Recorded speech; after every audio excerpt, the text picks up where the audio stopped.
We are here to have some chit chat about those things that we often try to avoid: our hurts, our hangups, and our habits. Will you please share this venue with others? Will you please subscribe?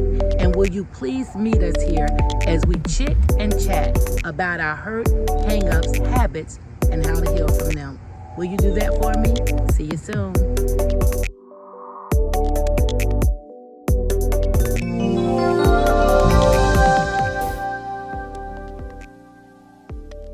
Hey y'all, good afternoon, good morning, good evening, good night.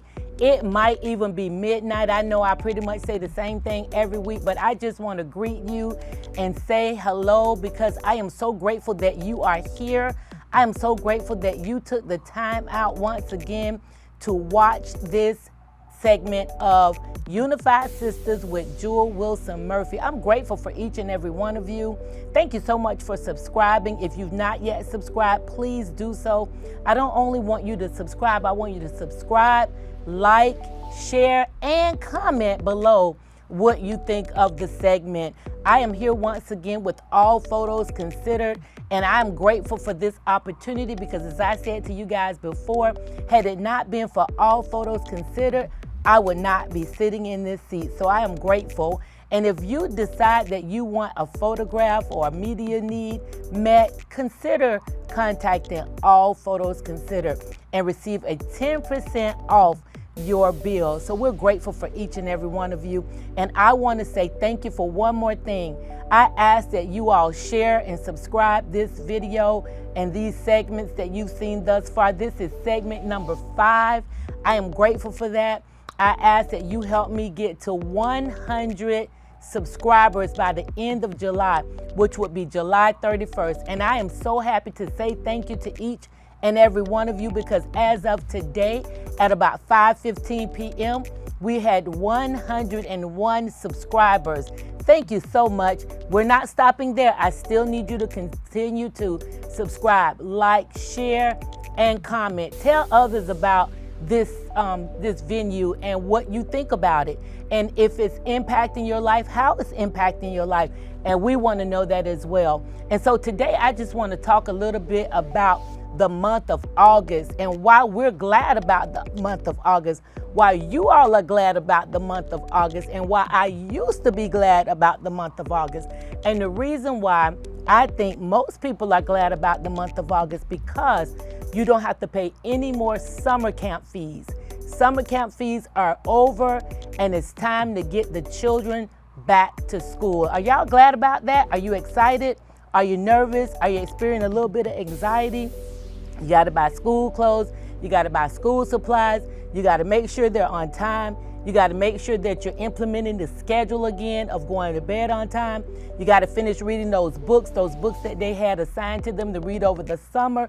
You have about 2 weeks before school starts. School starts on August the 10th. And so what I just want to talk about a little bit of things today that may help you transition from the summer schedule to the school routine schedule, that maybe some things you didn't think about. Because although my children are 34 and 35, they're old, I'm not, I still help them with my grandkids.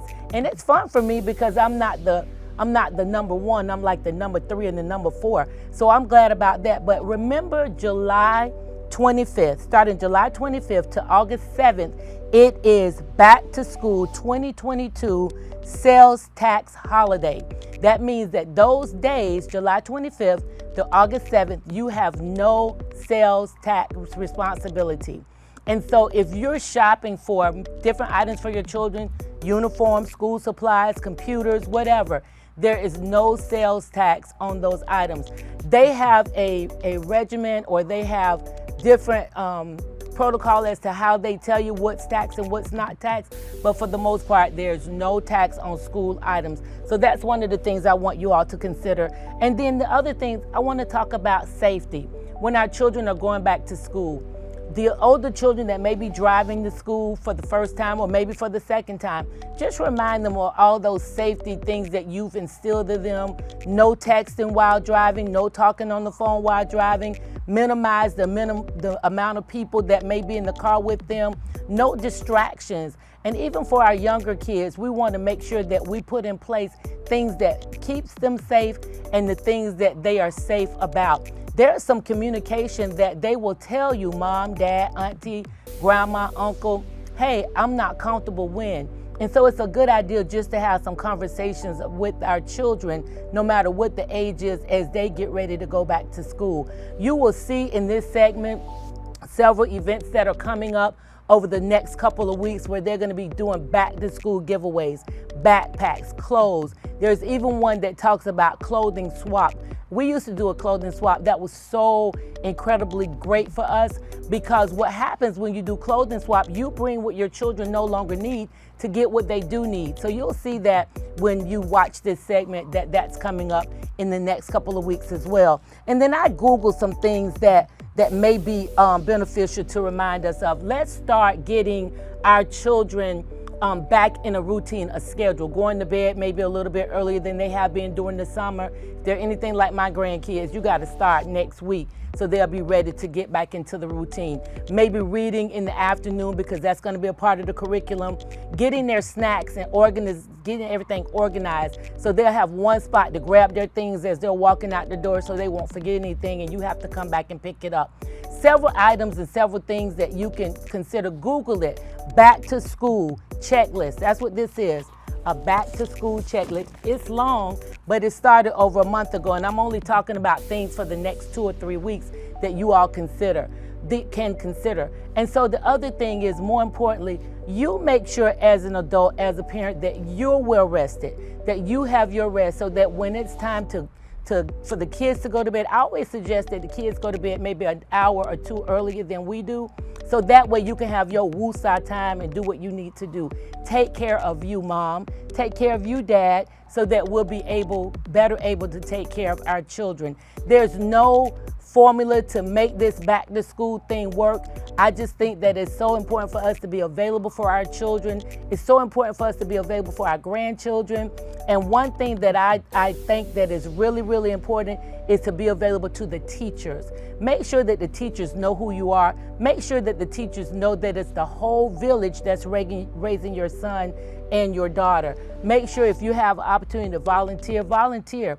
Volunteering looks so different now since COVID. Volunteering could be making phone calls. Volunteering can be giving donations. Volunteering looks so different in so many ways, but contact the school and let them know that you are available. Sometimes it's just a mere conversation with the teacher, the office, or whomever to let them know that you're available for your youth, because it does take the entire village to raise our children. 2022-2023 school year is going to be interesting because COVID is still a thing, and now we have monkeypox. So we have to be safe. Make sure you have your mask. Make sure you're masking up. Make sure the children have their hand sanitizer. Make sure they're staying socially distanced from the other one. You know, we're huggers. We want to hug, but we got to find a way to stay safe. I just want to remind you that school is on the way. I said a few segments ago, help is on the way. Well, now your kids are back to school. School is coming back up on August the 10th. Yay! For those of you who are excited about it. Some of you got college kids going off to school. That was a sad time for me, but it was a time that was good for my sons. So again, August is the month of love. Why is it the month of love? Because it's back to school month. See you next week.